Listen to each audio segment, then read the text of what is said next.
توحید است و ایمان زلال است و دیگر نامه‌هایی که گذاشتن و فقط کارشان اغوا اندازی هست، تهمت زدن هست. شما از سخنان اینا بسیار احتیاط.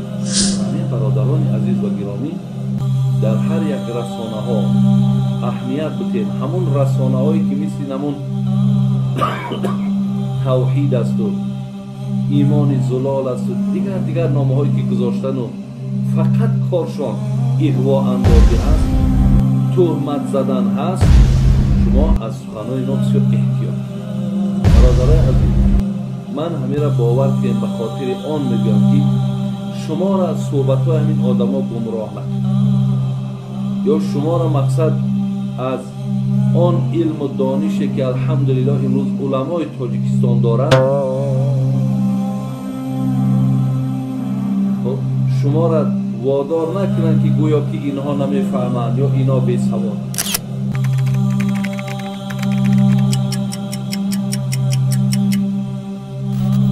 جواب میگن دعا کنیم پروردگارا.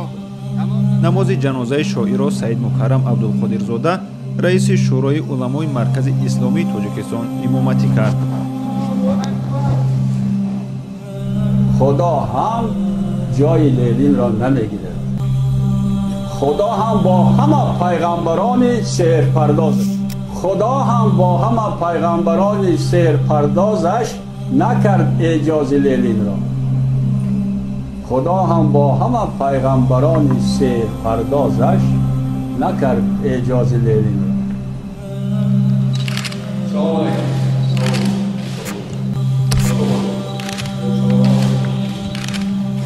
من استعداد است توفیق دارید. چی کنم اینها؟ همین دارید. تشکر زنده.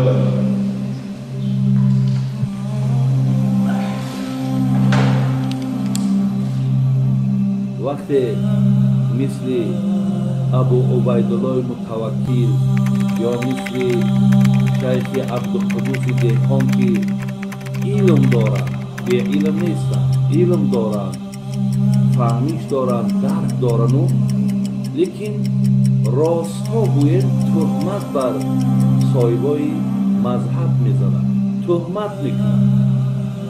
رئیس جمهور گویم 2 کرات حاجی است. الحمدلله این خوب است، این برای ما خیلی یک سربلندی است. ما همیشه در حق ایشان دعاگو هستیم که خداوند باز هم محبت او را به اسلام و به اهل این مسلمین زیاده بگرداند و همیشه خدمت هایی که دارد باز هم این خدمت هاش زیادتر بگرداند. شما تمام دخترها را فهمانید، اونایی که حجاب به سر میکنن و زنوای میکنن، پیش از همه این بیسوادی بی‌معرفتی هست. سوادی کافی ندارن اونا و هم گورا گشتگان، حتی از همون زندگی خودشان را نمیدونن چیکار.